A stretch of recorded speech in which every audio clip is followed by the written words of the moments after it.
Shalom warga kerajaan Allah, Anda sedang menyaksikan Rock Ministry TV. Rock Ministry TV hadir sebagai media yang merefleksikan kasih dan karya Kristus melalui konten audiovisual. Melalui program-program seperti khotbah, Bible study, renungan, kesaksian hidup, talk show yang membangun dan menguatkan, dan juga program praise and worship, Rock Ministry TV siap menjadi media yang mentransformasi hidup Anda. Subscribe YouTube channelnya sekarang juga dan tetaplah terhubung bersama kami melalui sosial media untuk mendapatkan schedule program yang lebih lengkap. Well, warga kerajaan Allah, selamat menikmati anugerah Tuhan yang tidak bisa dibatasi ruang dan waktu. Tuhan Yesus memberkati.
Shalom warga kerajaan, selamat bergabung dalam ibadah online service Rock Ministry.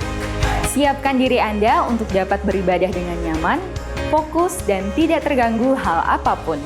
Ikutlah memuji Tuhan bersama-sama, dengarkan dan catat firman Tuhan yang dibagikan. Percayalah, melalui setiap ibadah online yang Anda ikuti, hadirat Tuhan hadir di sana. Tetap setia beribadah dan hidup Anda akan mengalami pertumbuhan, berbuah, dan menjadi berkat bagi banyak orang. Ingat, ibadah online bukan nonton ibadah online.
Shalom saudara. Mari angkat tangan Anda semuanya, katakan shalom. Shalom. Puji nama Tuhan. Luar biasa buat Tuhan berikan kita kesehatan, kekuatan yang baru. Bahkan hari ini diberikan untuk setiap kita sukacita untuk datang menghadap kehadirat Tuhan. Berikan kemuliaan bagi Raja segala Raja. Haleluya. Mari saya undang untuk bangkit berdiri, mari kita berdoa.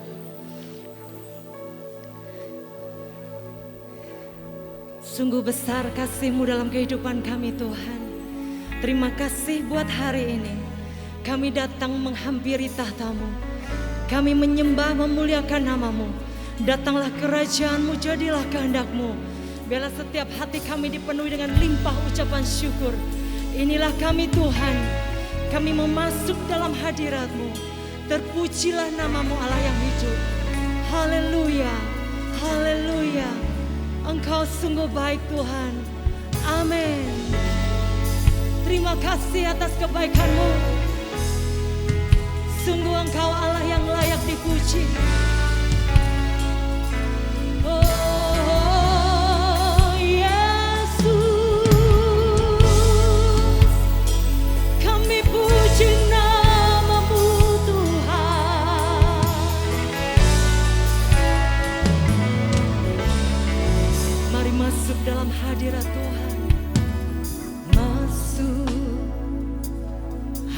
hadirat-Mu Tuhan, dengan korban pujian masuk hadirat-Mu Tuhan, berhiaskan kekudusan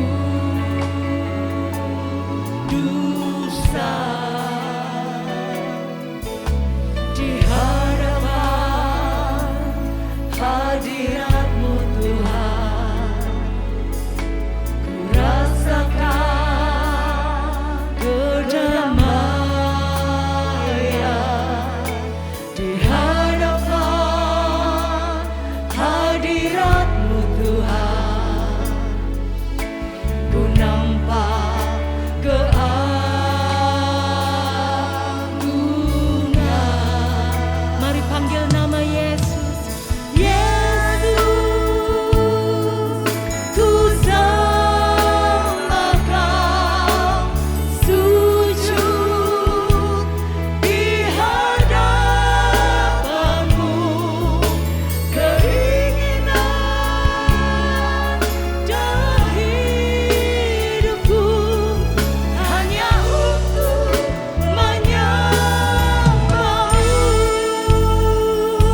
Hidup kami menyenangkan hati-Mu Tuhan. Terima kasih. Menyenangkan-Mu, senangkan-Mu, hanya itu kerinduanku. Menyenangkan-Mu, senangkan hati-Mu, hanya itu kami mengangkat tangan Tuhan. Kami nyatakan menyenangkan Tuhan. Senangkan-Mu, hanya itu kerinduanku. Menyenangkan-Mu, senangkan hati-Mu, hanya itu kerinduanku. Saya rindu untuk setiap kita mengangkat tangan di hadapan Tuhan. Menyenangkan-Mu, amin. Ku mau senangkan-Mu, hanya itu kerinduanku. Menyenangkan-Mu, ya Tuhan. Senangkan hati-Mu, hanya itu kerinduanku. Mari ma Tuhan, yang rindu katakan bersama. Menyenangkan-Mu, senangkan-Mu, hanya itu kerinduanku. Yes, nyatakan. Ku mau senangkan-Mu, senangkan hati-Mu, haleluya, itu kerinduanku. Menyenangkan-Mu, senangkan-Mu, oh Tuhan, hanya ini Tuhan kerinduanku. Ku mau senangkan-Mu, senangkan hati-Mu, hanya itu kerinduanku. Hanya itu kerinduanku. Hanya itu kerinduanku. Kami muliakan Engkau Raja. Kami muliakan. Haleluya. Haleluya. Yes. Yesus Tuhan layak ditinggikan, amin. Amin. Dia layak dimasyurkan. Namanya yang kudus.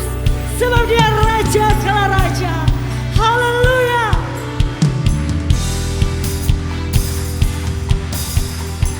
Kami bersyukur padamu Tuhan. Hey.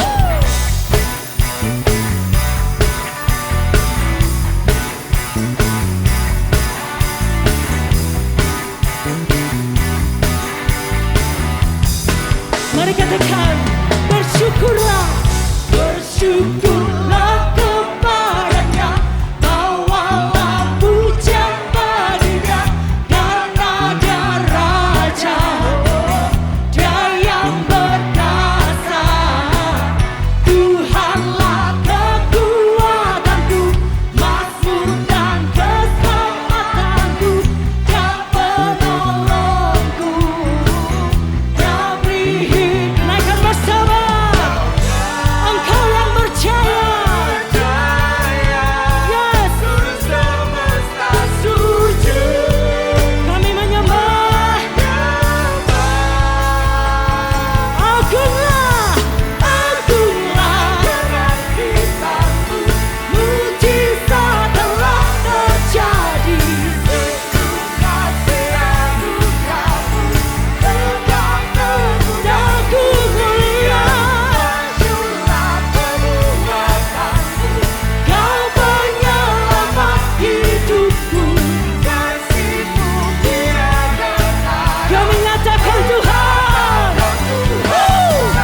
siap naikkan syukur bagi Engkau. Haleluya. Mari katakan bersama, angkat tanganmu. Kau yang percaya, seluruh semesta sujud menyembah. Dan agunglah perbuatanmu, telah terjadi untuk kasih anugerahmu. Mulia, masyurlah perbuatanmu, Kau menyelamatkan. Haleluya. Kasih-Mu tiada tara, Kau Tuhan Rajaku.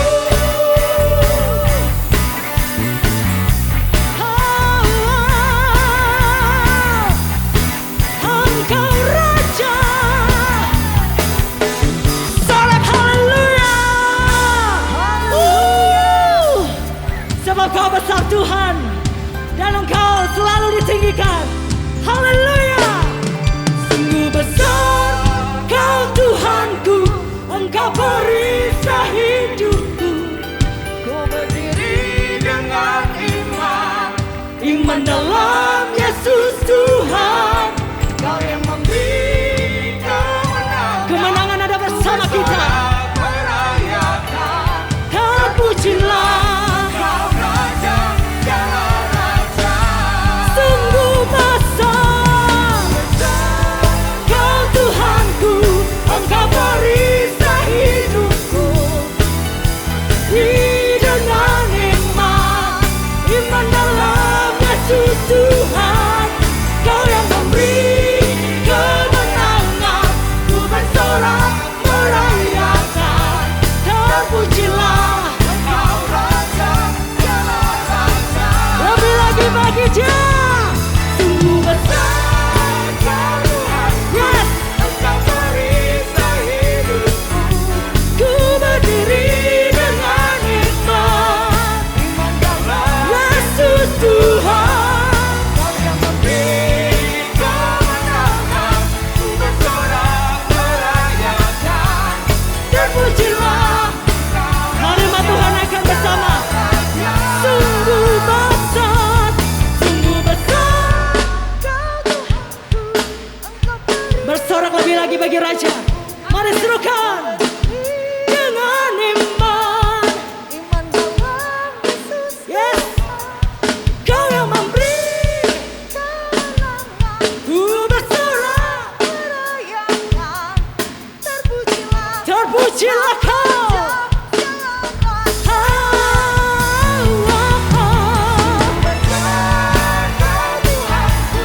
Engkau perisai hidupku.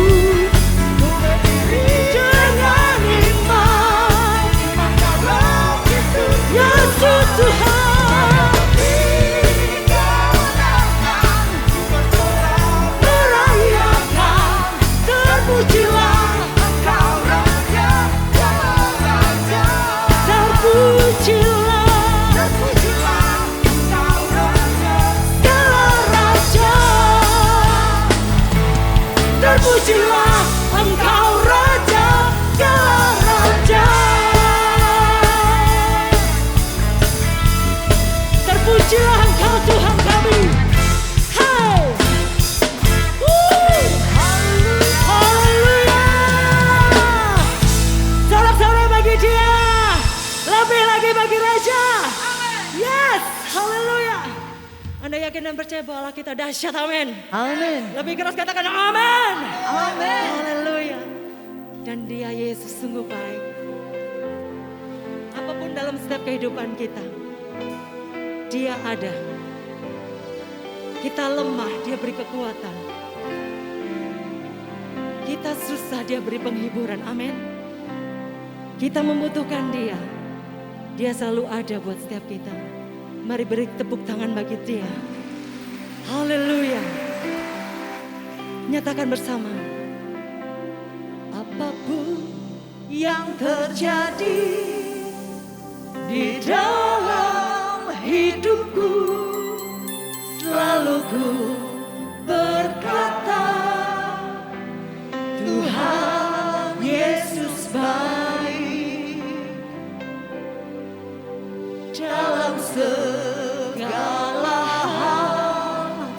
yang terjadi, tetap ku berkata, Tuhan Yesus baik. Mari bersama katakan, apapun yang terjadi di dalam hidupku, selalu ku berkata, Tuhan Yesus baik. Amin. Dalam segala hal yang terjadi, tetap ku berkata, Tuhan Yesus baik. Mari sembah Dia. Ku sembah Kau, ku sembah Kau, tak dapat ku membalas kasih-Mu. Ku sembah Kau, ku sembah Kau, Bapa. Ku rindu selalu menyenangkan-Mu. Mari rasakan hadirat Tuhan. Mari nyanyikanlah pujian ini. Apapun yang terjadi di dalam hidupku, amin, selalu ku berkata, Tuhan Yesus baik. Yes, Lord. Dalam segala hal yang terjadi, tetap ku berkata, Tuhan Yesus baik. Ku sembah Tuhan, Kau ku sembah, tak dapat ku membalas kasih-Mu. Ku sembah Kau, ku sembah Kau, Bapa. Ku rindu selalu menyenangkan Kau. Ku sembah Kau, ku sembah Kau. Bawa setiap kami Tuhan, semua Engkau laku baik. Ku sembah, amin. Ku sembah Kau, Bapa. Ku rindu selalu menyenangkan-Mu. Kami rindu Tuhan, katakan, Yesus, Yesus. Engkau berarti bagi kami. Berarti bagiku. Panggil nama Dia, Yesus, Yesus. Oh, haleluya. Yesus, Kau segalanya bagiku. Mari panggil Dia, Yesus. Engkau Tuhan. Yesus, Kau berarti bagiku. Yesus,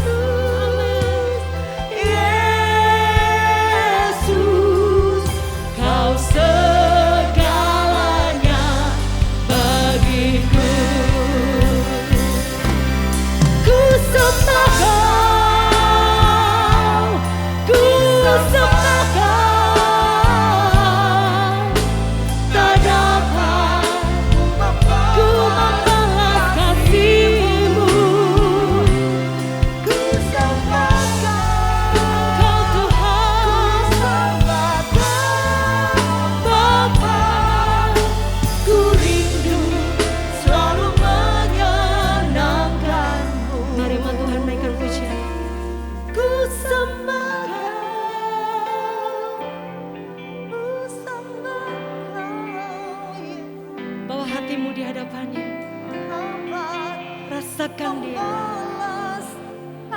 Dia sungguh mengasihi kita. Kami datang padamu Tuhan. Yes, ku rindu selalu menyenangkan. Mari lebih lagi bagi dia. Ku sembah Kau, ku sembah Kau. Tak dapat ku membalas kasih-Mu. Ku sembah Kau, ku sembah Kau Bapa. Ku rindu selalu menyenangkan-Mu. Kami menyembah Kau Tuhan. Kami menyembah, tak dapat ku membalas kasih-Mu. Ku sembah Kau, ku sembah Kau Bapa. Ku rindu selalu menyenangkan-Mu. Aku rindu Tuhan, ku rindu selalu menyenangkan-Mu. Ku rindu selalu menyenangkan-Mu. Kami percaya Tuhan, kami rindu menyembah Engkau Yesus Tuhan. Ku percaya Yesus. Amin. Haleluya. Sungguh kami rindu tetap menyembah Engkau Tuhan, menyenangkan hati-Mu. Sebab Engkau Yesus Tuhan yang selalu baik dalam kehidupan kami. Kami yakin dan percaya sampai detik hari ini Tuhan, nyata kuasa-Mu atas setiap kami. Nyata kuasa-Mu menolong setiap kami Tuhan. Kami percaya anugerah-Mu senantiasa melimpah. Terima kasih Yesus, terima kasih. Haleluya, amin. Yes, haleluya.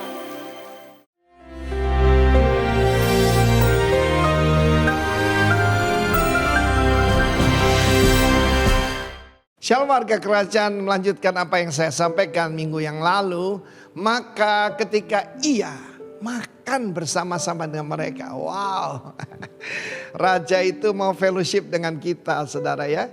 Jadi saya juga mengajar tidak selalu classroom ataupun mimbar. Saya sering dengan anak-anak putra-putra rohani saya melalui makan-makan. Saya tiru Tuhan Yesus. Ia melarang mereka meninggalkan Yerusalem dan menyuruh mereka tinggal di situ menantikan the promise of the Father, janji Bapa. Telah kamu dengar padaku, Yohanes membaptis dengan air, truly baptized with water, sesungguhnya. Tapi tidak lama lagi kamu dibaptis dengan Roh Kudus. Pada saat itu dia berkata, aku jadikan kamu saksi yang berkuasa, ya. Karena soal kerajaan ini bukan soal debat teologi, ya. Kerajaan tidak bisa dibangun dengan debat. Bahkan Rasul Paulus berkata, ya, bahwa segala macam perdebatan sia-sia, saudara, ya. Dan firman Allah menunjukkan bahwa mereka harus diperlengkapi dengan dunamis, dengan kuasa mengadakan mujizat. Saksi itu bukan cerita apa yang Tuhan kerjakan dalam hidup kita, tapi lebih dari itu adalah martus.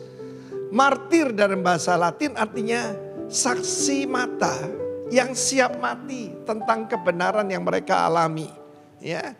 Karena itu saudaraku, tanpa dibaptis dalam Roh Kudus, kita tidak bisa jadi perwakilan dari kerajaan Allah di atas muka bumi ini. Ini bukan stempel, ini bukan yaitu suatu stempel kekristenan, bukan sama sekali. Tetapi ini perlengkapan kerajaan, the kingdom power and the kingdom authority. Sebab kita membangun pemimpin yang punya nilai salt, spiritual, tapi punya authority karena hidup dalam kebenaran. Karena itu dia akan jadi leader, punya leadership, dan akan jadi transformer di dalam masyarakat. Itu yang Tuhan mau kepada kita sebagai murid-muridnya. Dia berkata, jangan tinggalkan Yerusalem sebelum kamu diperlengkapi. Lukas 24 mengatakan, yaitu diberikan jubah ataupun endued with power. Dikuasai, bukan lagi punya kuasa, tapi dikuasai oleh kuasa itu. Karena itu nanti kita memperingati pencurahan Roh Kudus. Tapi tidak usah tunggu tanggal 23 ya, bulan ini nggak usah saudaraku. Now kita bisa menerima kuasa kerajaan itu. Tapi jangan gagal paham ya. Kita tidak mengabarkan agama Kristen. Kita extending the kingdom. Start from here. Mulai dari kita, keluarga kita, gereja, masyarakat kita. Dan mereka akan melihat kuasa Tuhan in action. Dalam hidup saya, tanpa power evangelism, tidak ada saudara orang percaya tentang kerajaan Allah. Ya, Yesus berkata pada murid-murid Yohanes Pembaptis yang bimbang, sebab dia ada dalam penjara. Kita ingat, menyatakan kebenaran. Dia memberikan satu nasihat kepada Raja Herodes Agripa waktu itu. Tidak baik yang kau lakukan ini. Mengambil yaitu istri daripada saudaramu. Saudara, banyak manusia begitu sombong dan melakukan hal yang begitu bodoh. Akibatnya kepalanya dipotong. Tapi sebelum itu, Yesus berkata, katakan kepada orang miskin diberitakan kabar baik. Orang buta dicelikkan, orang lumpuh berjalan, orang mati dibangkitkan. Ya. Dan dia ulangi lagi, kepada orang miskin tertindas diberitakan kabar baik. Mari saudara dan saya, kita siap menjadi representative of God's kingdom, of Christ's kingdom di dalam kehidupan kita. Terimalah Roh Kudus. Minta kita dibaptis dengan Roh Kudus. Kita akan dapatkan kingdom power and kingdom authority. Tuhan kiranya memberkati kita, memperlengkapi kita, dan membaptis kita dalam kasih dan kuasa-Nya. Dalam nama Tuhan Yesus. Amin. Haleluya. Salam sehat dan selalu sejahtera bagi kita semua dalam Kristus Yesus Tuhan kita. Beberapa kesempatan yang lalu ada seseorang yang bertanya kepada saya.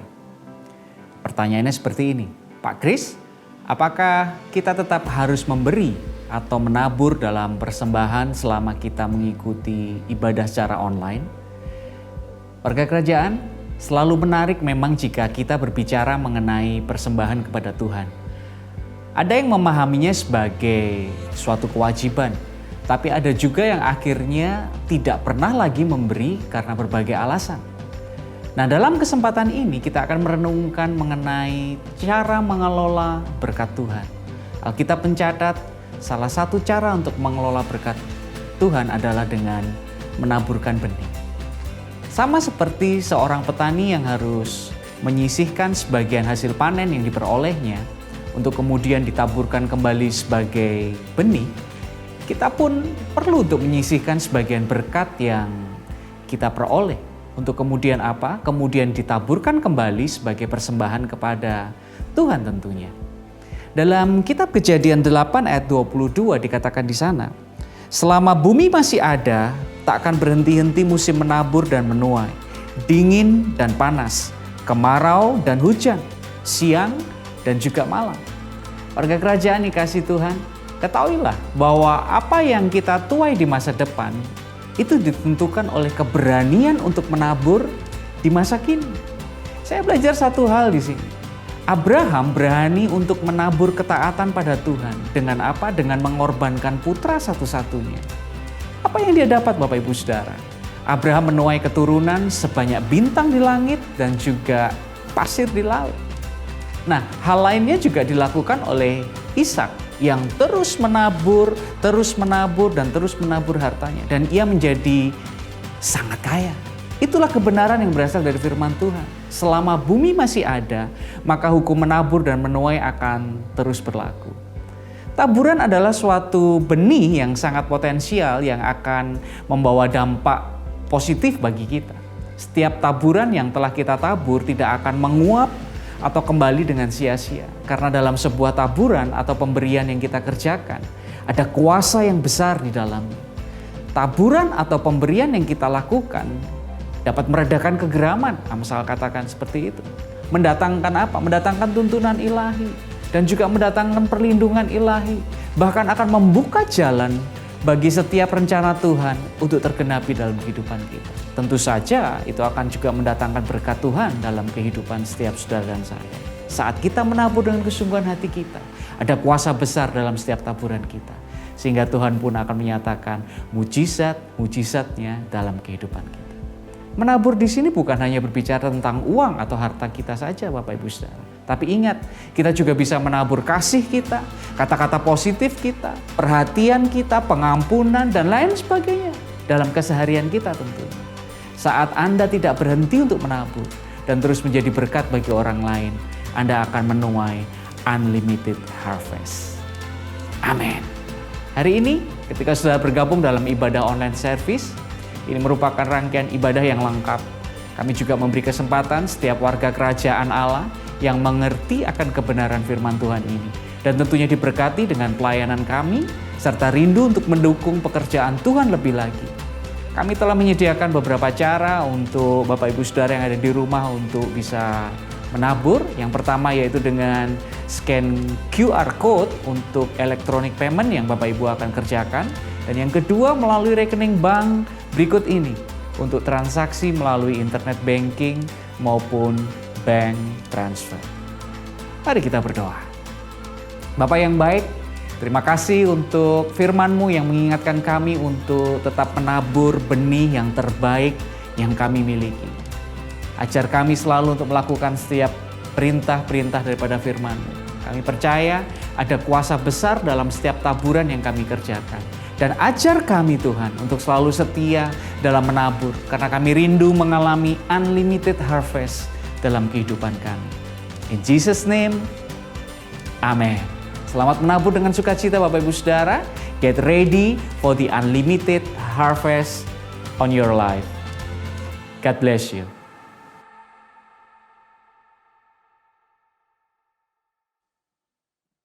Mari sama-sama kita tunduk kepala dan kita masuk di dalam doa.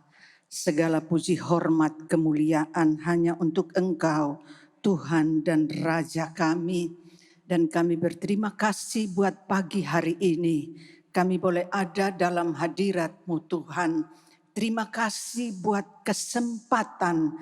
Terima kasih buat waktu yang Tuhan berikan. Ajar kami. Tolong kami supaya kami bisa menikmati, menghargai kesempatan yang Tuhan berikan kepada kami. Kami mau buka hati kami selebar-lebarnya.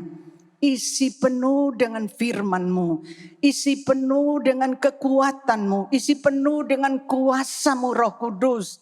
Sehingga kami bukan saja dengar, kami mau mengerti, dan kami mau lakukan di dalam kehidupan kami. Bicaralah kepada kami Tuhan. Nyatakan isi hati-Mu buat kami sehingga orang yang lemah boleh menjadi kuat. Orang yang tanpa pengharapan punya pengharapan baru di dalam Engkau. Mereka yang salah arah, jalan salah, biar mereka kembali pada jalan yang benar di dalam Engkau. Pengurapan-Mu nyata di dalam diri kami dan nyatakan diri pada setiap orang pagi hari ini. Karena kami tahu Tuhan, hanya Engkaulah jalan kebenaran dan hidup dalam hidup kami. Di dalam nama Tuhan Yesus kami sudah berdoa. Haleluya. Amin. Amin. Shalom saudaraku. Iya, puji Tuhan, sama-sama kita mau belajar firman pada pagi hari ini.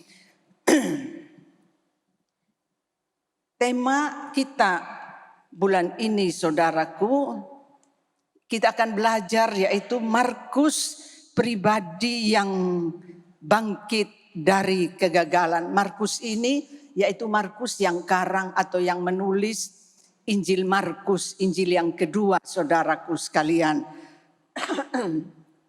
Ya, tema kita bulan ini saudaraku adalah tema di mana train artinya dididik, diajar, dilatih dan diuji. Dan saya kira setiap kita dalam kehidupan ini akan alami keadaan yang sama seperti yang dialami oleh Markus, yaitu dididik, diajar, dilatih dan diuji dalam kehidupan ini. Tidak ada seorang pun seperti anak kecil, dia dididik, dilatih berjalan dulu, bicara dari hanya 2 kata mapa, kemudian kosakatanya bertambah karena terus dilatih, karena terus dididik. Dia jalan, kemudian 1 langkah 2 langkah jatuh, dipegang lagi oleh mamanya supaya dia bisa jalan, dan berkali-kali dia jatuh, mungkin sampai luka, tetapi dalam ujian itu saudara, pada akhirnya anak ini bisa berlari. Itu anak kecil, saya pikir orang dewasa pun sama. Kita akan belajar sama-sama dari kehidupan Markus, saudaraku sekalian. Siapakah Markus itu sebetulnya? Latar belakang kehidupannya saudara, dalam Kisah 12 ayat 12, dan setelah berpikir sebentar, pergilah ia ke rumah Maria, ibu Yohanes, yang disebut juga Markus. Di situ banyak orang berkumpul dan berdoa. Kolose 4 ayat 10, salam kepada kamu dari Aristarkus temanku sepenjara, dan dari Markus kemenakan Barnabas.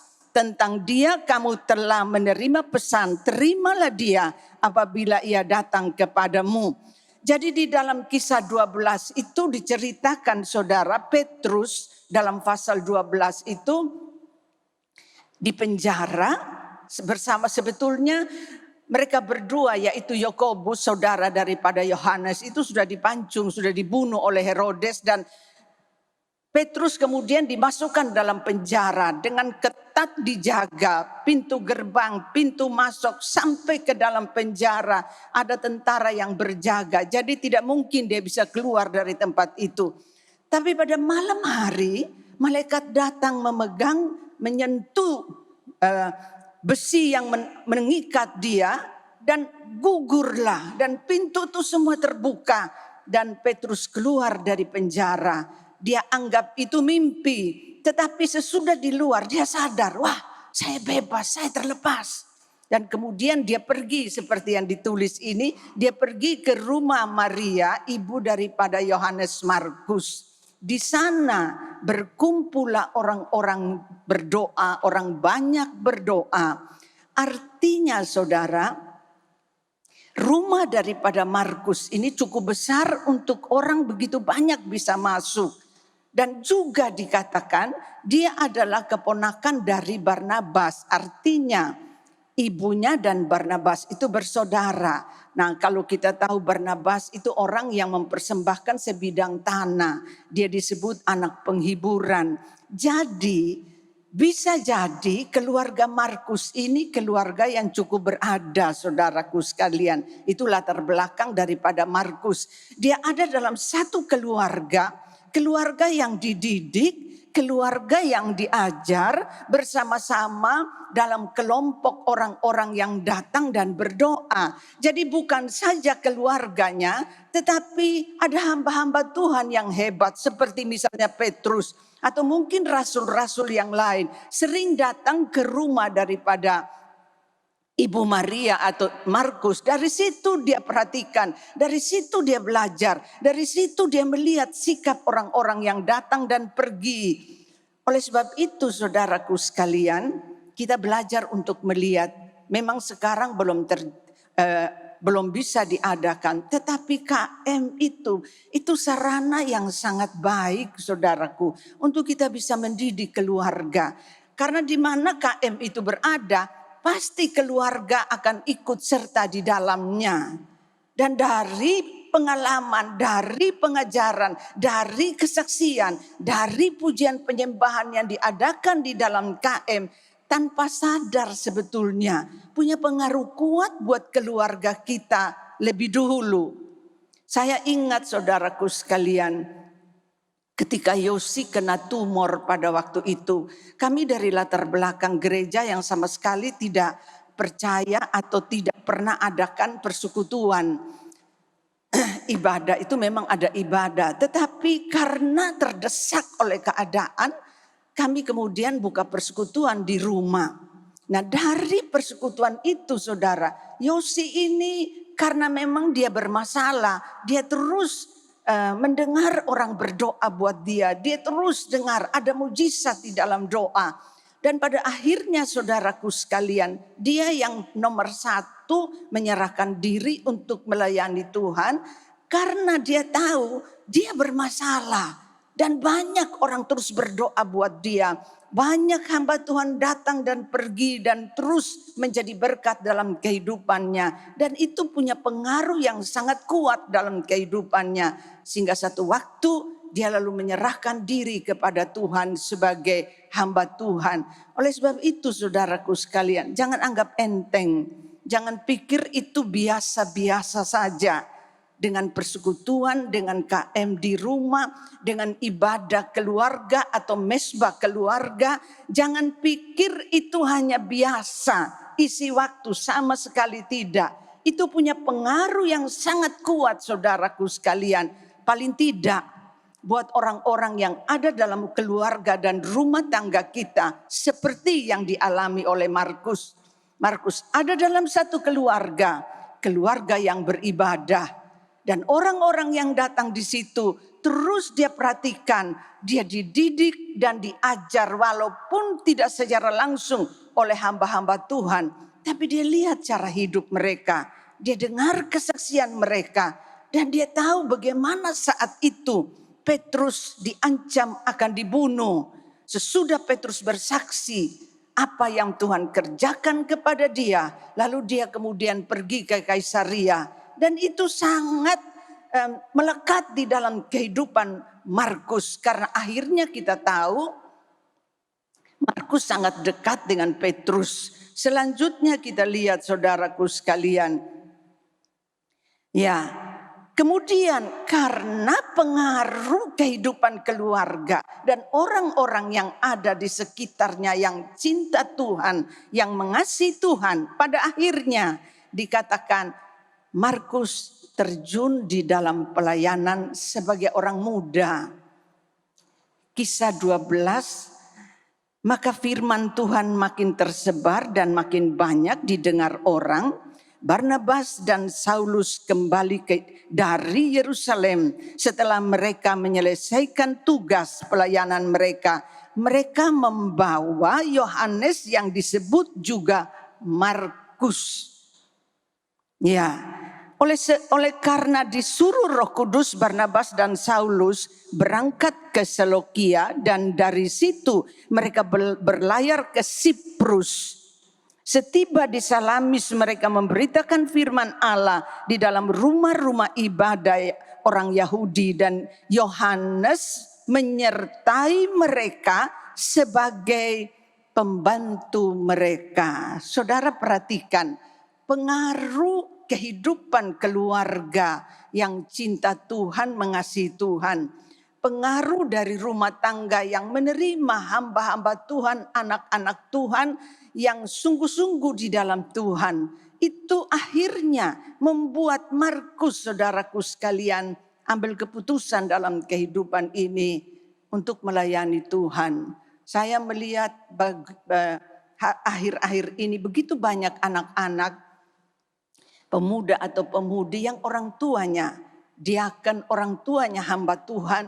Dan sekarang mereka sedang berdiri di mimbar ini, mimpin pujian, menyanyi. Dan mereka melakukan sesuatu yang dulu kita pernah lakukan. Dan sekarang saya melihat, kita duduk melihat apa yang Tuhan kerjakan dalam kehidupan mereka. Saudara perhatikan, kalau ada yang berdiri di mimbar ini anak-anak muda, saudara coba tanya, itu anaknya siapa? Misalnya yang main keyboard, yang main saksofon, itu anaknya Pak Joko. Nah, Pak Joko sendiri pemain saksofon, anaknya juga pemain keyboard, anaknya Pak Joko dan Bu Sinta. Dan itu hanya satu contoh saudaraku sekalian, bahwa pengaruh orang tua, pengaruh lingkungan, sahabat dan teman di dalam Tuhan itu membuat seseorang masuk di dalam satu pelayanan.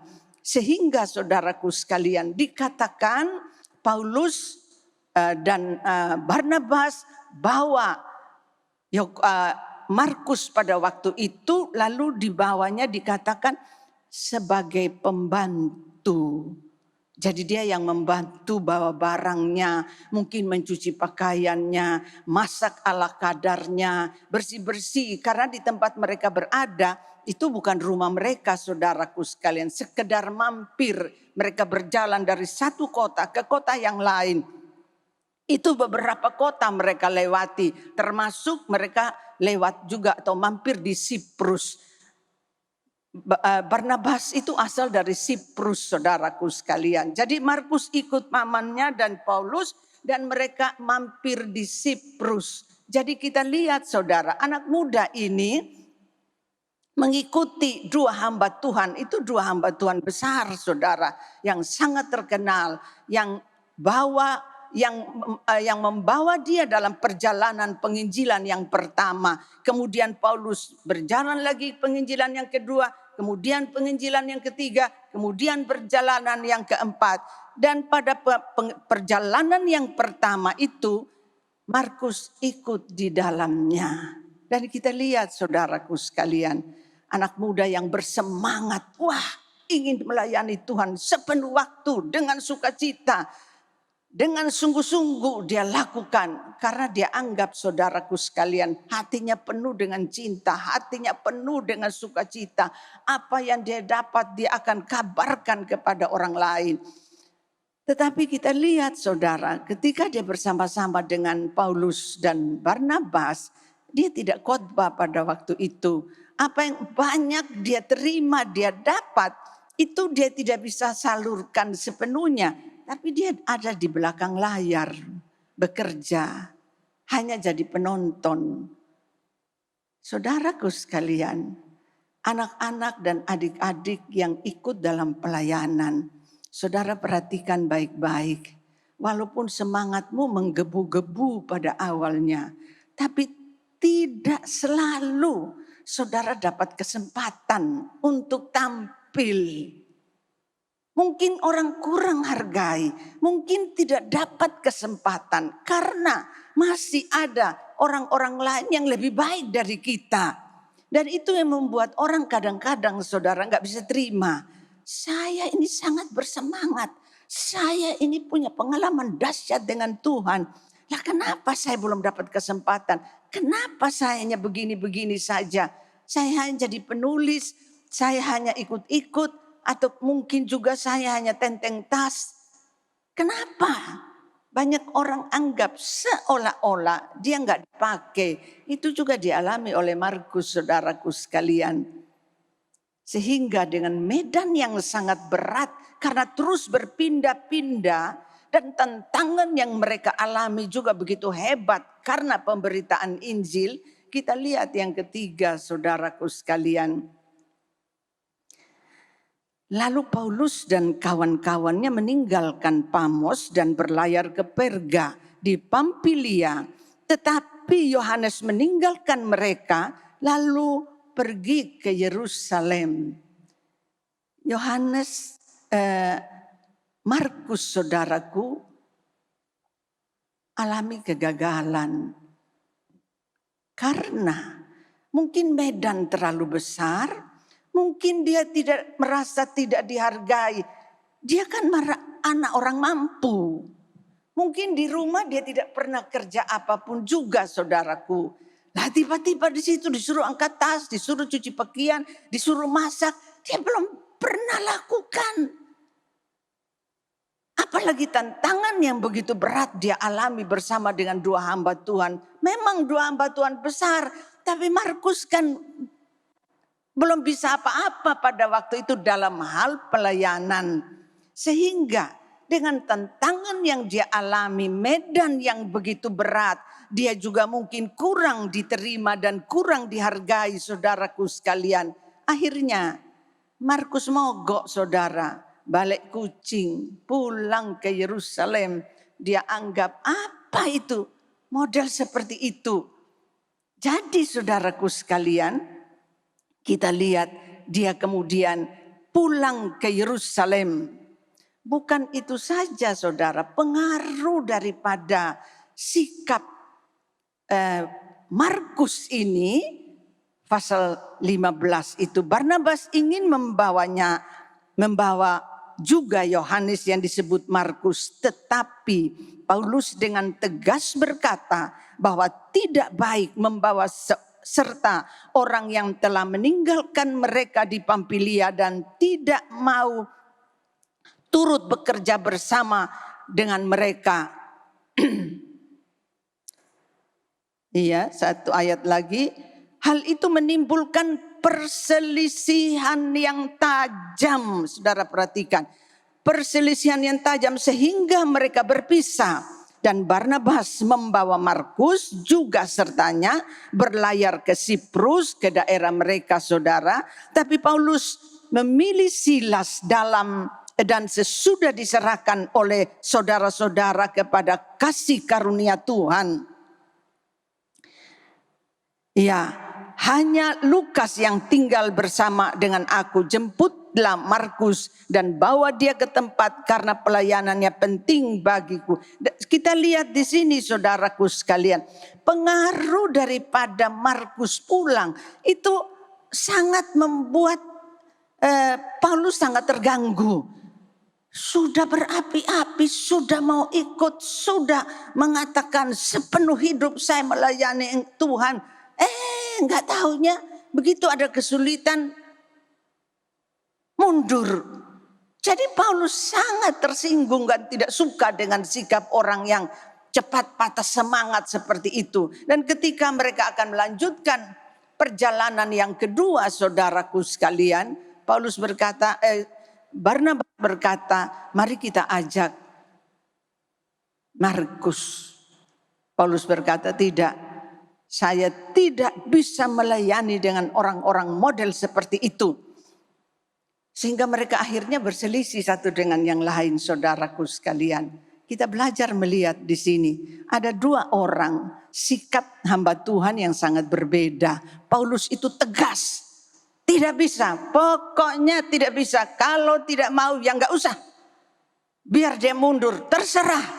Saya enggak mau urus seperti itu. Ada orang memang hamba-hamba Tuhan, pelayan Tuhan yang model kayak begitu tegas lalu menjurus kepada kasar atau tidak ada kompromi saudara. Tapi ada orang model seperti Barnabas. Barnabas itu lembut, disebut anak penghiburan. Padahal Paulus itu lupa saudaraku sekalian. Ketika dia tidak diterima oleh rasul-rasul di Yerusalem, akhirnya dia pulang ke Tarsus. Yang cari dia, yang bawa dia kembali adalah Barnabas.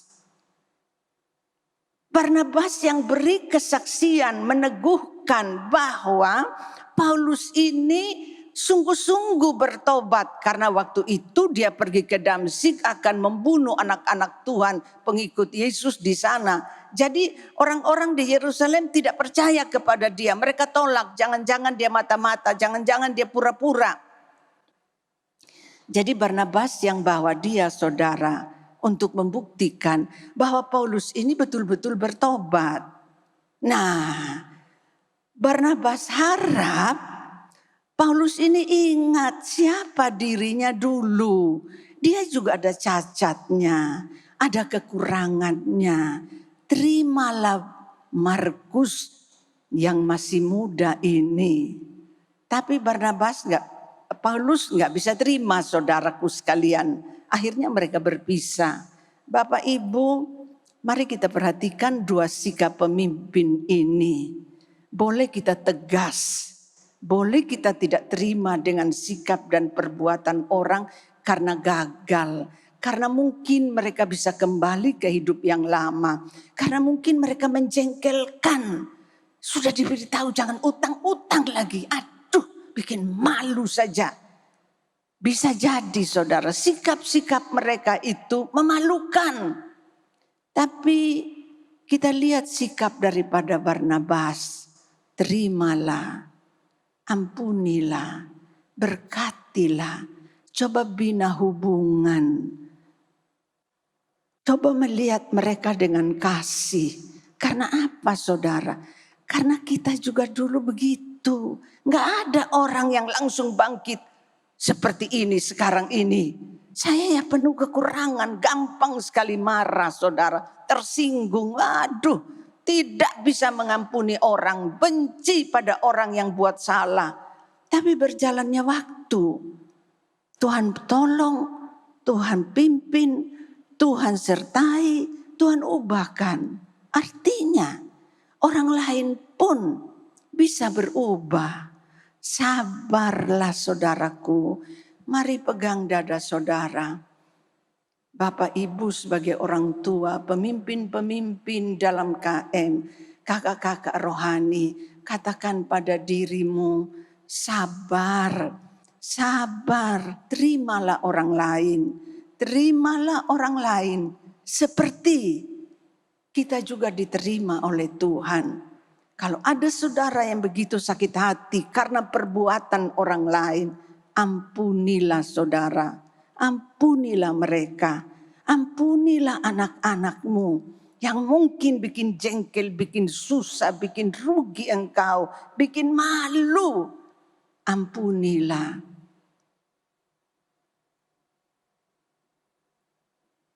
Ada anak wanita yang hamil di luar nikah. Saat itu mamanya bilang, kalau papanya tahu ini pasti dibunuh ibu. Karena papanya itu begitu keras. Tapi bagaimanapun kan harus omong. Gak bisa gak omong. Sudah, ibu berdoa dengan anaknya. Ambil doa puasa. Minta kasih karunia kemurahan. Minta ampun buat perbuatan dosanya ini. Ya sudah salah saudaraku. Masa mau lari? Masa mau buang anak ini? Perhatikan baik-baik saudaraku. Memang bikin malu. Tidak menyenangkan. Tapi saudaraku sekalian. Satu hari mamanya datang berlutut di depan papanya. Lalu omong. Dengan menangis dia berkata, maafkan anakmu. Dia hamil. Ini anak perempuan paling besar saudaraku. Papanya itu tidak bisa omong. Ini pasti celaka sudah anak ini. Tapi Tuhan bekerja dengan luar biasa. Kalau ada mama model begini saudaraku, dia mau jadi penengah. Dia berdiri di antara papa dan anak ini. Saya sudah salah didik.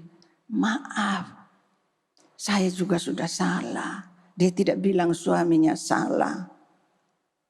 Terus papanya bilang, mana anak itu? Anak itu datang dengan gemetar saudaraku sekalian.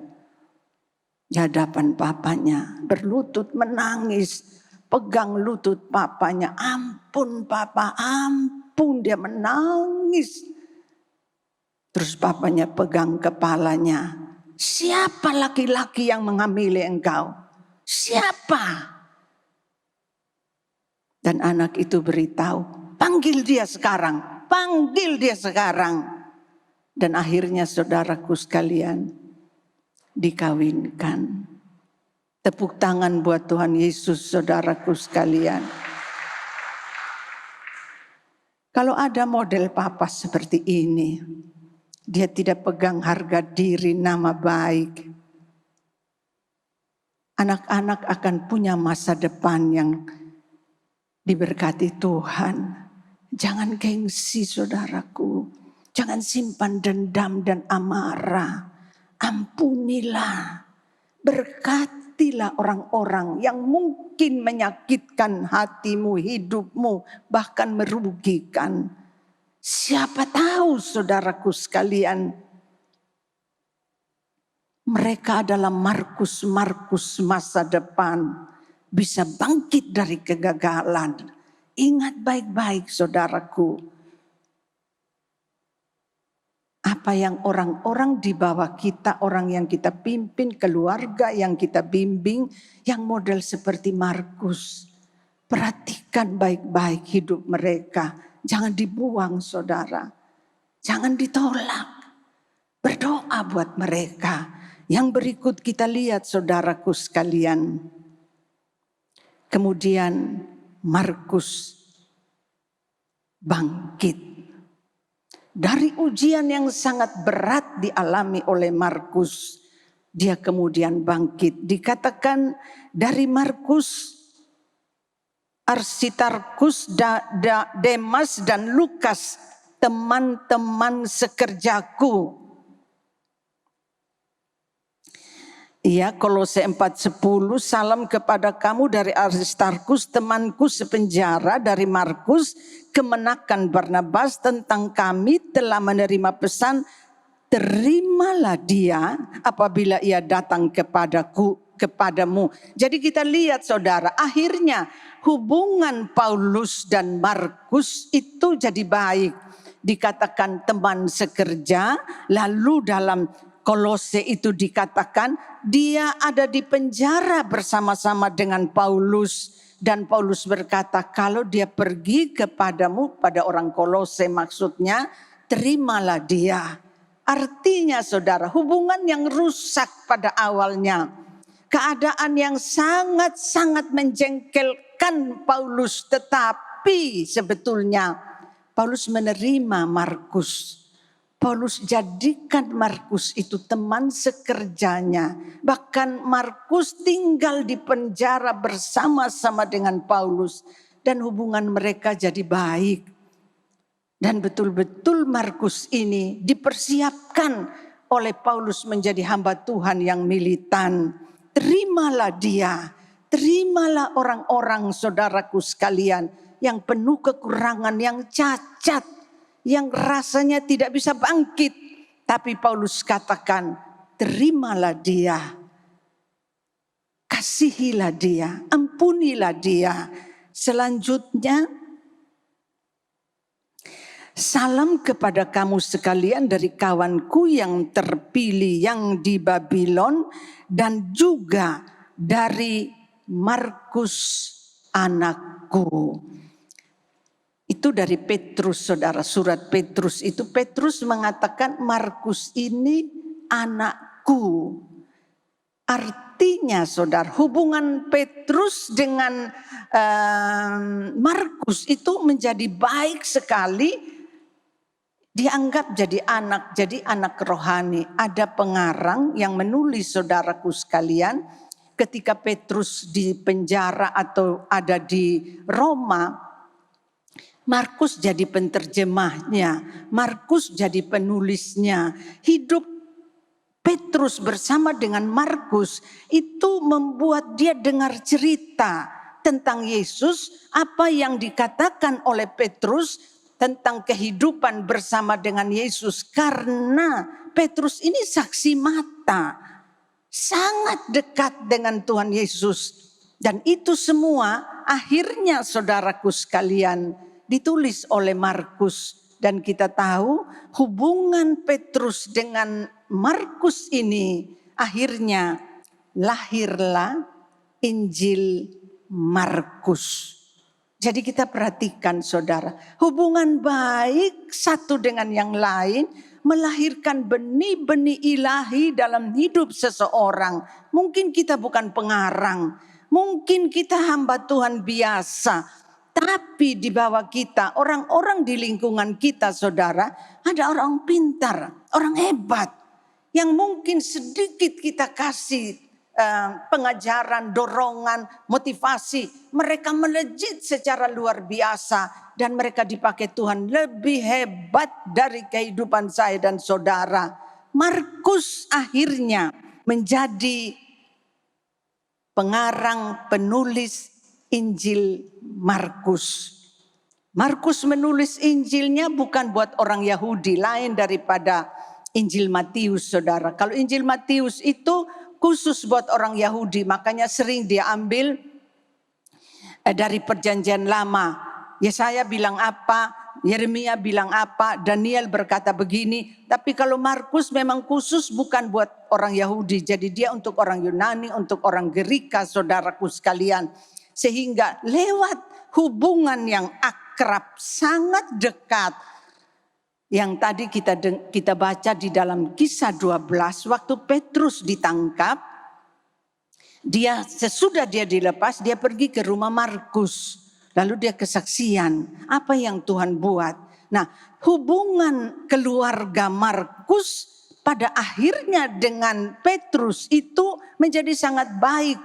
Dan itu membawa pengaruh yang kuat di dalam kehidupan Markus. Sebab itu saudaraku sekalian, sangat baik untuk kita tidak saja berdiri sendiri. Ada orang-orang atau hamba-hamba Tuhan yang terkenal atau punya kesaksian, kita undang ke rumah kita untuk bicara dalam keluarga kita. Perkenalkan mereka kepada anak-anak kita ataupun KM kita.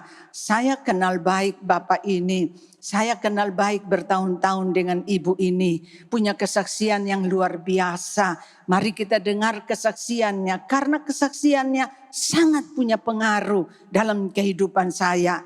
Oleh sebab itu saudaraku sekalian, akan muncul benih-benih ilahi yang kita dengar, yang mereka dengar, yang membuat hidup mereka tidak pernah akan lupa saudaraku sekalian, pengalaman hidup bersama keluarga seperti yang dialami oleh Markus. Oleh sebab itu kita lihat saudaraku sekalian sama-sama apa yang dialami, hubungan mereka yang dipulihkan itu, yaitu Paulus berkata, Markus teman kerjanya dalam pelayanan sama-sama di penjara.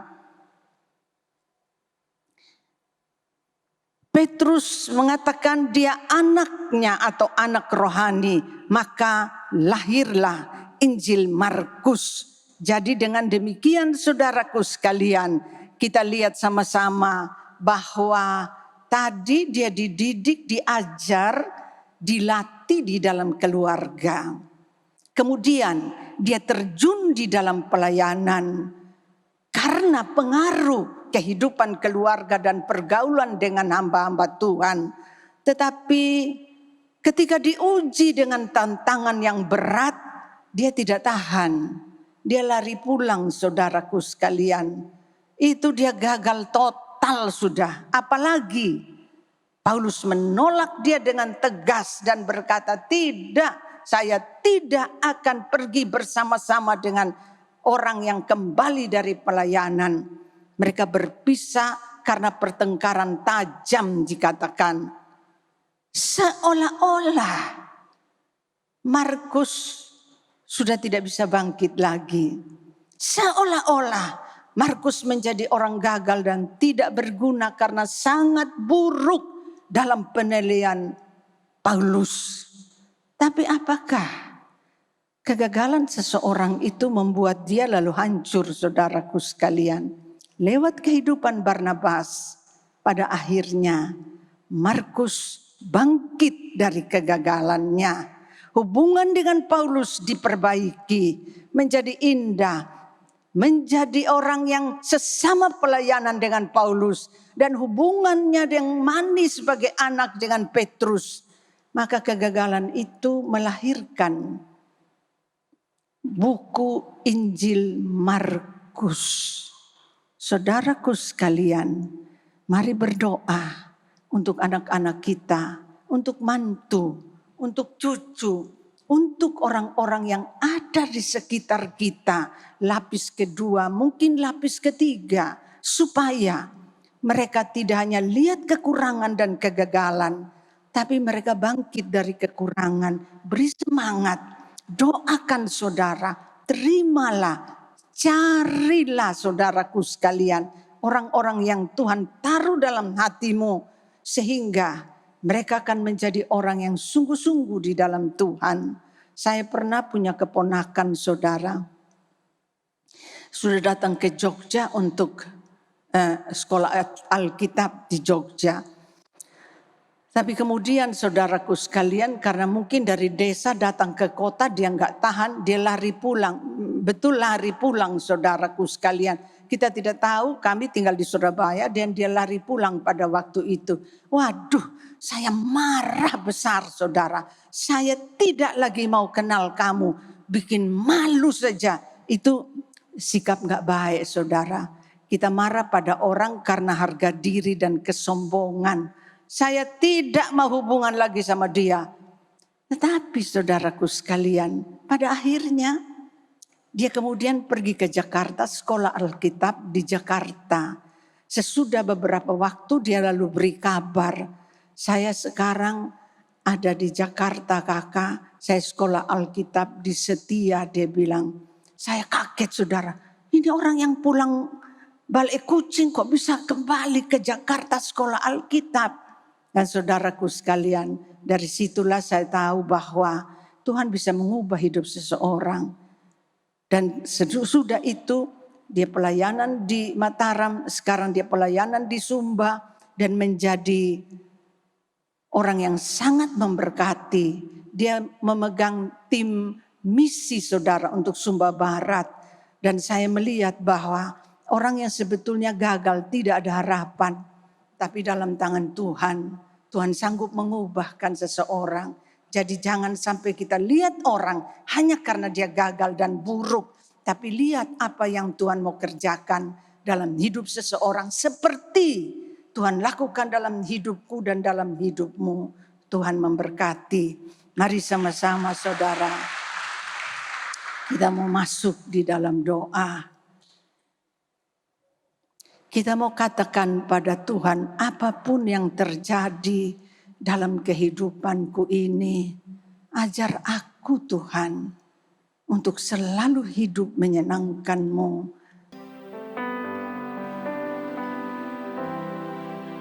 Apapun yang terjadi di dalam hidupku, selalu ku berkata, Tuhan Yesus baik. Terima kasih Tuhan. Dalam segala hal yang terjadi, Katakan pada Tuhan, berkata, Tuhan Yesus baik. Ku sembah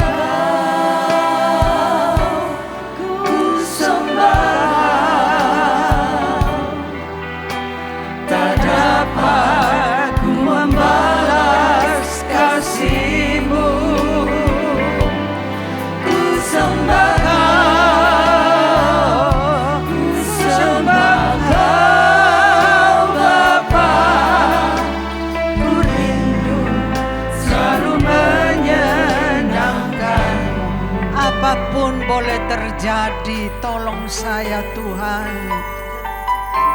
Bisa menerima orang lain, bisa mengampuni dalam hidupku, bisa tetap setia, berkata, Tuhan Yesus mungkin baik. saat ini tidak baik.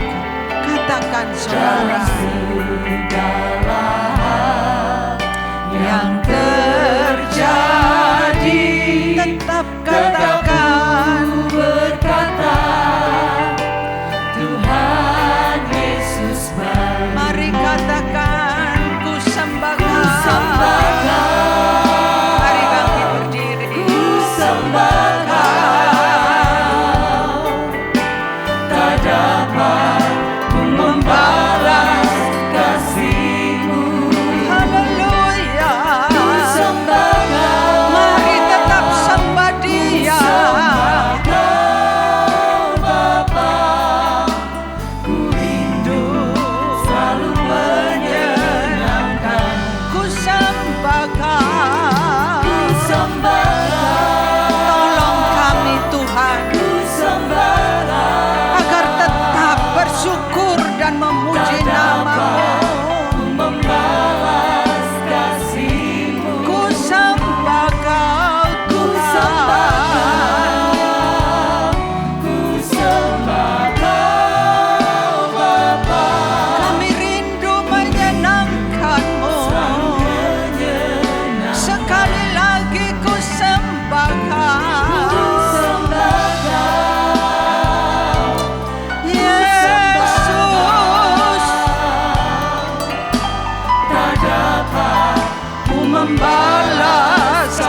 namanya.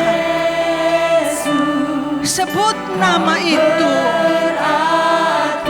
Dia yang sanggup mengubah hidup dan hati kita. Sebut dan panggil namanya.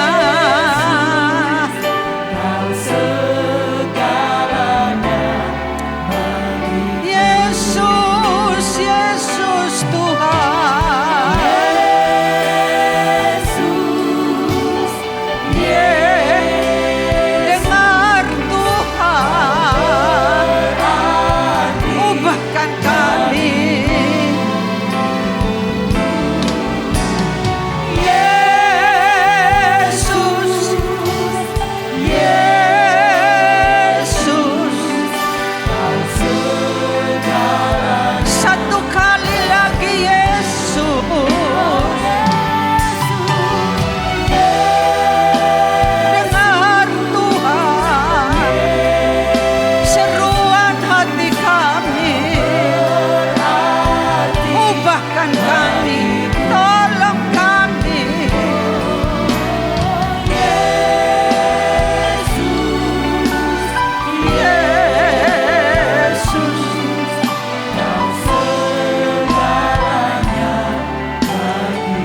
Segalanya bagiku.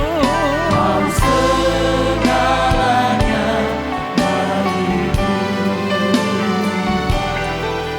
Kau segalanya bagiku. Dengarlah seruan hati kami Tuhan. Dengar seruan hati kami.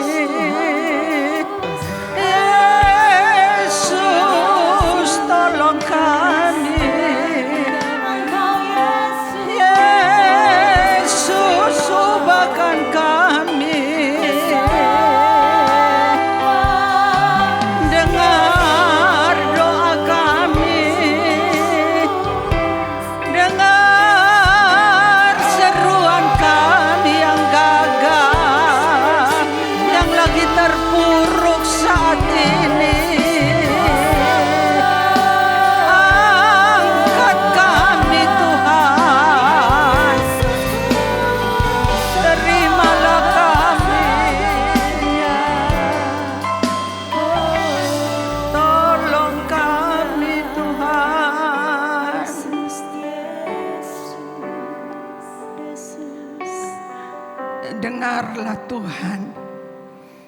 Kalau ada orang yang lagi terpuruk saat ini seperti yang dialami Markus, rasanya tidak berguna, hancur, ditolak, dibenci, tidak berharga sama sekali di mata manusia. Dengar doa kami. Kau pernah tolong Markus, kau angkat Markus, kau terima Markus, bahkan kau pakai hidup Markus. Pagi ini kami datang dan berkata kepadamu, saudara yang punya masalah gagal seperti Markus, angkat tangan saudara di hadapan Tuhan. Dia pernah menolong Markus, dia pernah mengangkat Markus, dia pernah menerima Markus. Engkau lihat tangan-tangan yang terangkat Tuhan. Mungkin tangan putus asa, tangan yang sudah tidak ada harapan lagi. Tetapi di dalam tangan Yesus yang berkuasa, tangan yang penuh dengan kasih, hati yang penuh dengan kemurahan dan anugerah, di dalamnya namanya saat ini hamba berdoa, terimalah Tuhan, ampunilah Tuhan, ampunilah Tuhan. Lepaskan mereka dari rasa malu, rasa tidak berguna, intimidasi. Saya ikat di dalam nama Yesus. Saya tolak dari hidup mereka. Bangkit di dalam nama Yesus, bangun di dalam nama Yesus. Karena ada rencana indah dalam hidupmu. Kalau Markus bisa menjadi pengarang Injil Markus dan menjadi berkat sampai hari ini. Di dalam nama Tuhan Yesus saya berkata, semua yang mengangkat tangan hari ini, saya percaya mereka akan jadi berkat besar lewat kekurangan dan kegagalan mereka. Mereka akan dipakai Tuhan menjadi orang yang luar biasa, hamba Tuhan yang hebat, kesaksian yang luar biasa. Karena ada Yesus Tuhan, karena Dia sanggup mengubah hidup seseorang. Turunkan tangan saudara. Terima kasih Tuhan, kami bersyukur kepadamu. Ajar kami, didik kami, tolong kami, supaya lewat ujian-ujian yang berat dalam hidup, kami bisa lewati. Kami sanggup seperti Tuhan tolong Markus, tolong kami juga. Kami bersyukur kepadamu. Pakai hamba-hambamu, pemimpin-pemimpin yang ada dalam ruangan ini, orang tua, supaya punya hati seperti Yesus, hati seperti Barnabas, menolong orang sampai selesai, bimbing orang sampai berhasil, doakan orang sampai bertobat. Di dalam nama Yesus hamba berdoa, jadikan mereka Tuhan orang-orang yang pada akhirnya anak-anak dan orang yang kita bimbing berkata, terima kasih Pak, terima kasih Ibu, karena kamu aku jadi seperti ini sekarang. Hamba percaya Tuhan, semua air mata doa yang mereka tabur tidak pernah akan sia-sia, karena mereka melayani dengan sepenuh hati. Terima kasih Tuhan, kami ucap syukur kepadamu. Di dalam nama Tuhan Yesus yang percaya katakan amin, amin. Saudara, mari kita persiapkan hati kita untuk kita masuk di dalam perjamuan kudus ini. Bapa, berkati roti dan anggur perjamuan kudus ini, sehingga setiap kami yang makan dan minum beroleh kekuatan yang baru dari sorga. Terutama yang saat ini sedang mengalami kegagalan, biarlah imannya dibangkitkan di dalam Engkau. Mari kita angkat roti di atas kepala kita. Sebab apa yang kuteruskan kepadamu telah aku terima dari Tuhan, yaitu bahwa Tuhan Yesus pada malam waktu ia diserahkan, mengambil roti, dan sesudah itu ia mengucap syukur atasnya. Ia memecah-mecahkannya dan berkata, inilah tubuhku yang diserahkan bagi kamu. Perbuatlah ini menjadi peringatan akan aku. Saudara, ketika kita makan roti ini, Tuhan mau supaya kita ingat bahwa ia telah rela tubuhnya tertikam oleh karena pemberontakan kita, supaya kita mempunyai hidup dan mempunyainya di dalam segala kelimpahan. Bukankah roti yang dipecah-pecahkan ini adalah persekutuan kita dengan tubuh Kristus? Mari kita makan dengan iman.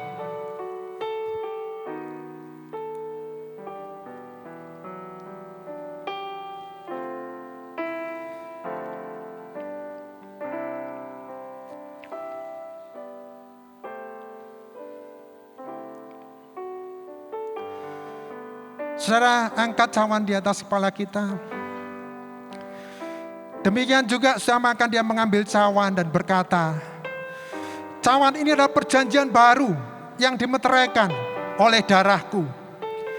Darah perjanjian yang ditumpahkan bagi banyak orang untuk pengampunan dosa. Perbuatlah ini setiap kali kamu meminumnya, menjadi peringatan akan aku. Saudara, ketika kita minum cawan ini, Tuhan mau supaya kita ingat bahwa darahnya telah dicurahkan untuk kita sebagai meterai atas perjanjian baru yang disediakannya untuk kita.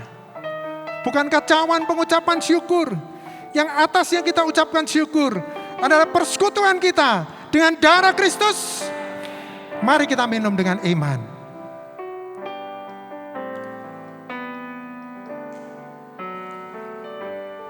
Bapak Ibu jemaat Tuhan, saatnya kita akan menaikkan salawat kita.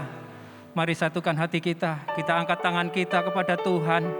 Tuhan, terima kasih, kami ucap syukur untuk segala hal yang baik yang Kau berikan atas kami semua Tuhan. Saat ini Tuhan kami datang di hadapan-Mu Tuhan, bersyafaat, berdoa. Tuhan, kami berdoa Tuhan untuk sinode pusat BPH, juga sinode daerah Tuhan BPD yang ada di Bali dan NTB ini Tuhan. Kiranya Tuhan Engkau memberkati mereka semua, juga keluarga mereka semua Tuhan. Kami juga berdoa untuk semua penatua di tempat ini Tuhan. Tuhan berkati, pakai mereka semua Tuhan untuk melayani Engkau lebih lagi Tuhan. Berikan perlindungan yang sempurna, berikan kesehatan, kekuatan yang lebih lagi bagi mereka semua Tuhan. Dan juga Tuhan berkati pelayanan mereka dengan hikmat dalam memimpin ya Tuhan. Terima kasih Bapa. Kami juga berdoa Tuhan untuk 70 orang pejabat baru, 25 orang PDM, 45 orang PDP Tuhan yang sudah dilantik Tuhan di dalam sidang MD Bali NTB ini Tuhan. Tuhan, mereka adalah orang-orang pilihan-Mu Tuhan. Engkau sendiri yang menentukan mereka Tuhan menjadi hamba-hamba-Mu. Untuk itu Tuhan, biarlah mereka Kau berikan Tuhan orang yang penuh dengan Roh Kudus, orang yang penuh dengan hikmat, orang yang penuh dengan iman, orang yang penuh dengan firman, orang yang penuh dengan kemuliaan. Sehingga Tuhan, kemanapun mereka Kau utus, dimanapun Kau tempatkan Tuhan untuk melayani Engkau, oh Tuhan Yesus, pemeliharaan-Mu Tuhan sempurna atas mereka semua. Tidak ada kekurangan, tidak ada hal-hal yang tidak baik dalam kehidupan mereka. Sehingga melalui pelayanan mereka Tuhan, banyak jiwa-jiwa dimenangkan, banyak keselamatan yang terjadi Tuhan atas jiwa-jiwa di muka bumi ini ya Bapa. Terima kasih Tuhan, terpujilah Engkau. Kami juga berdoa Tuhan untuk 71 GBI Tuhan yang ada di Pulau Bali ini ya Bapa. Kiranya Tuhan Kau memberkati mereka semua, sehingga mereka semua Tuhan di dalam melayani Engkau, mereka ada kesatuan hati, sehingga mereka semua dapat bersinergi Tuhan untuk jiwa-jiwa dapat diselamatkan ya Tuhan. Terpujilah Engkau Tuhan. Tuhan, kami juga berdoa Tuhan untuk segenap keluarga kerajaan Allah, umat-Mu semua Tuhan. Tuhan Yesus, kami percaya Tuhan Kau tidak pernah meninggalkan kami semua umat-Mu ya Bapa. Dalam keadaan apapun saat ini Tuhan, kami tetap percaya Tuhan bahwa Engkau menyertai kami Tuhan. Engkau yang menjadi penolong kami Tuhan. Sehingga Tuhan, kami akan tetap kuat dengan iman percaya bahwa Engkau Yesus Tuhan yang sanggup untuk memulihkan keadaan kami Tuhan. Berkati rumah tangga lepas rumah tangga, berkati pribadi lepas pribadi Tuhan. Sehingga Tuhan, kami semua umat-Mu tetap kuat Tuhan. Tidak ada yang putus asa, tidak ada yang patah hati Tuhan. Tetapi kami tetap percaya bahwa Engkau satu-satunya penolong kami. Terima kasih Bapa. Terpujilah Engkau. Di dalam nama Tuhan Yesus kami sudah berdoa. Haleluya. Amin. Saudara, mari kita angkat kedua tangan kita pandang ke atas untuk menerima berkat daripada Bapa. Bapa memberkati-Mu, berikan sukacita, damai sejahtera dalam kehidupan rumah tanggamu. Bapa melindungi-Mu, menjaga keluar masuk rumah-Mu, dan Bapa menyertai-Mu, membuat perjalanan hidup-Mu menjadi berhasil, beruntung, dan berbuah. Dan kiranya Roh Kudus mengurapi-Mu, membangkitkan-Mu untuk menjadi duta kerajaan Allah. Dimanapun juga engkau berada, hidup-Mu dapat menjadi berkat untuk nama Tuhan dipermuliakan. Terimalah berkat Tuhan ini dalam nama Bapa, Putra, dan Roh Kudus. Di dalam nama Tuhan Yesus Kristus yang sudah terima berkat dan siap untuk menjadi berkat. Katakan amin.